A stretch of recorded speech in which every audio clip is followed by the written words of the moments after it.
Now, in the latter stage of his career, Sonny Liston meets the Bayonne bleeder, Chuck Wepner.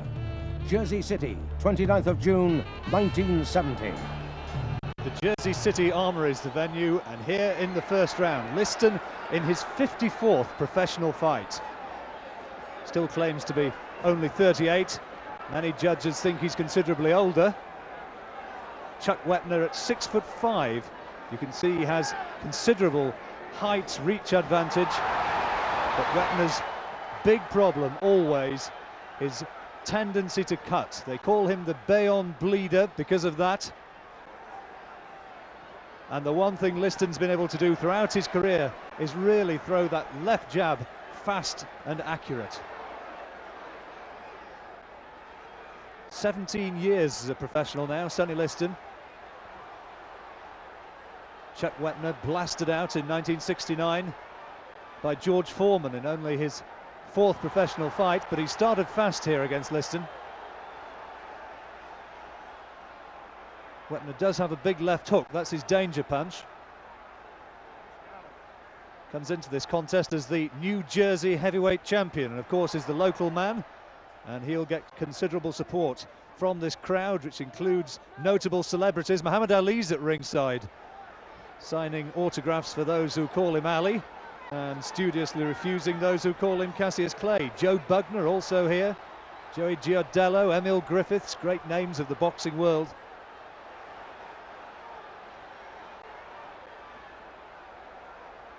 And still, of course, interest to see whether Sonny Liston can maybe somehow, even at his advanced age, find a way back to the top of this sport. He's been something of the forgotten man over the last few years, and he started well here. Good combinations going into Wepner's face. And there you see the glove just rubbing away in there. Wepner, who's spoken to the commissioner before the fight, urging that he should make sure that the referee doesn't stop this on cuts. Referee Barney Felix, he looked after Ali Liston in their first contest back in 1964. Good right hand from Liston. Liston down, but that was no more than a slip, and the referee, of course, sees that, looking to unload that big right hand.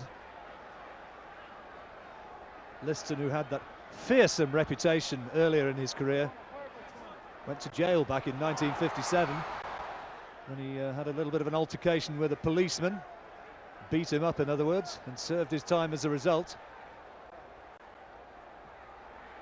Bit of an untidy, brawling sort of opening round. The heads boring in there. Oh, good right hand from Liston. Flash of camera lights, and that's the end of the first round, which Liston probably just about shaded.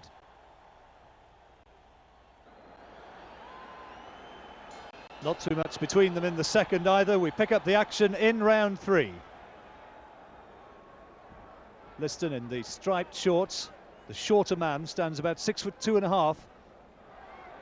He's already getting success in this period with that left jab.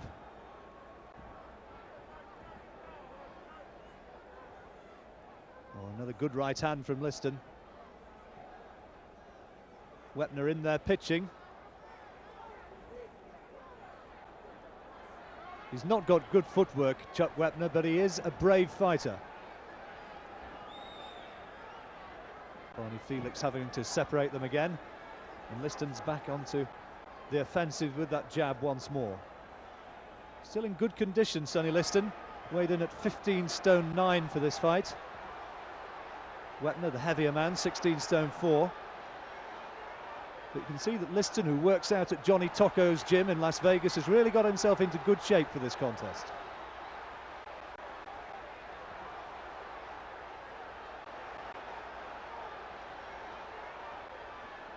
Not too much science about that attack from Wepner.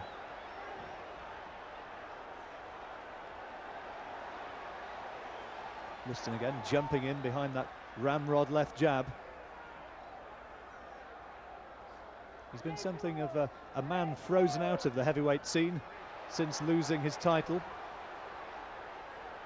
Suffered 1 defeat since the beating at the hands of Muhammad Ali, and that was against Leotis Martin in 1969.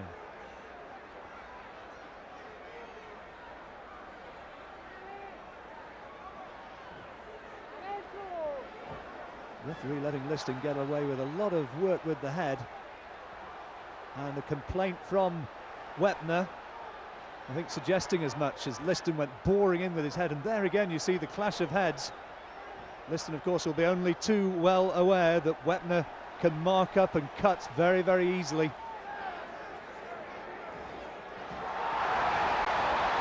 Good left hand from Wepner.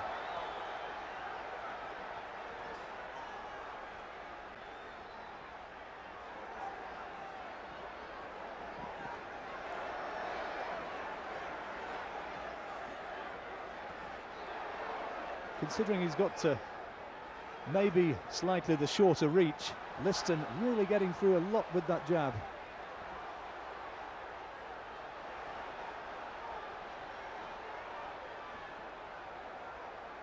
Two more.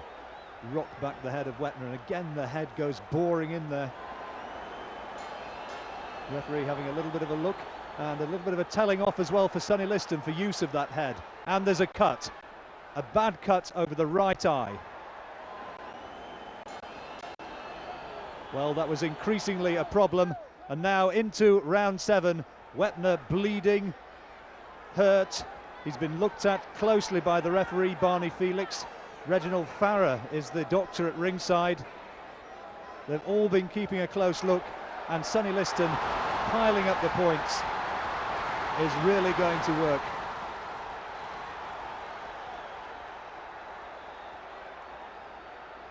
The jab's been insistent over the rounds, rocking back Wepner's head again. The initial cut in the third, probably caused by a clash of heads. Certainly Wepner thought so, and the referee ticked Liston off for the use of his head, but Liston got away with it. And now the superior boxing skills of the former world heavyweight champion carry him towards a fairly emphatic lead.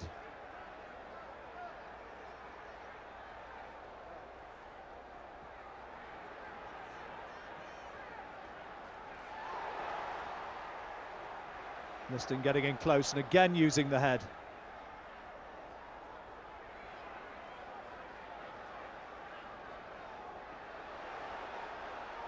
Wepner trying to unload combinations, but all the time he's trying to keep Liston back away from that damaged face. He's got cuts now around both eyes, and it really is starting to look a blooded mask, his face.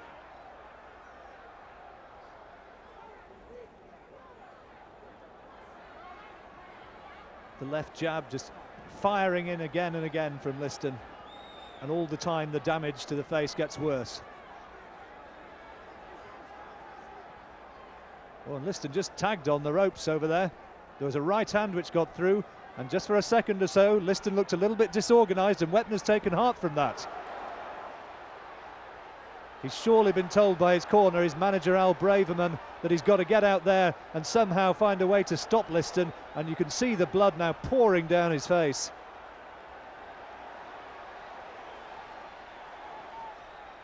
The right eye is in a dreadful state. Good right hand again though from Wepner. Such a brave fighter.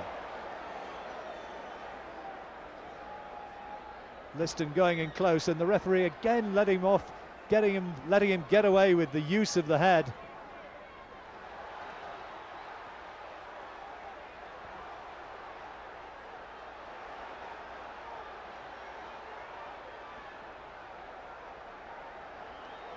Good jab.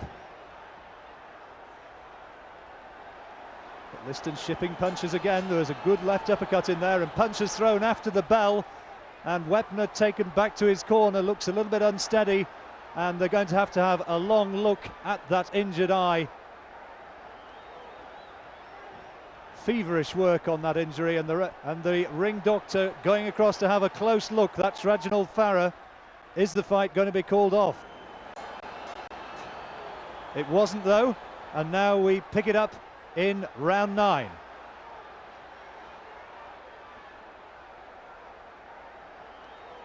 Wepner, who'd pleaded before this fight for it to be allowed to go the distance.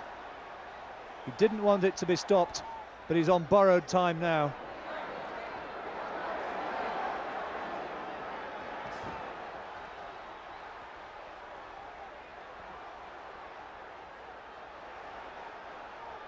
Liston just plodding methodically after him.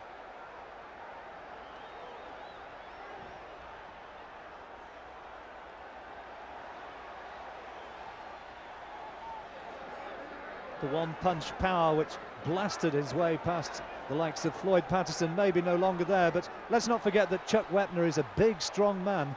Only down once in his career prior to this, and that was against George Foreman.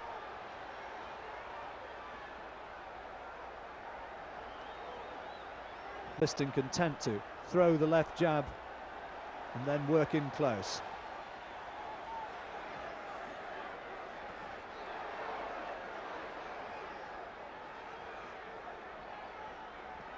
Well, those are good solid body shots from Liston.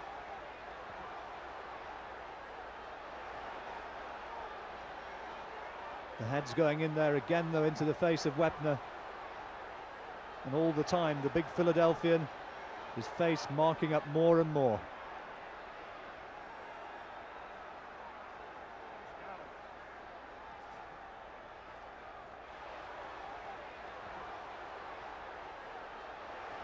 Minute to go in round 9. And again, the blood now pouring from the right eyebrow, and the left eye damaged as well now on Wepner's face. And it's getting worse and worse. Surely this can't go on very much longer. The ringside photographers on the far side almost recoiling at what they're seeing.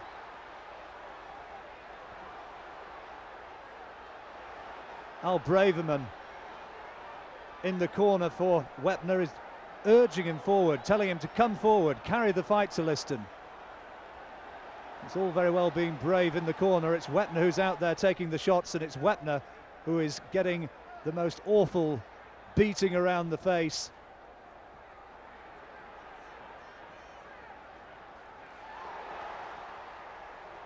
It's going to take some hard work for some surgeon somewhere to repair the damage which has been caused tonight.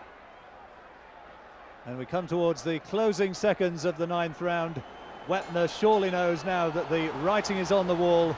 That face is a terrible, terrible mess. And the doctor's going over towards the corner, and he's going to rule that it's all over. And Sonny Liston wins in what was to be the last fight of his career.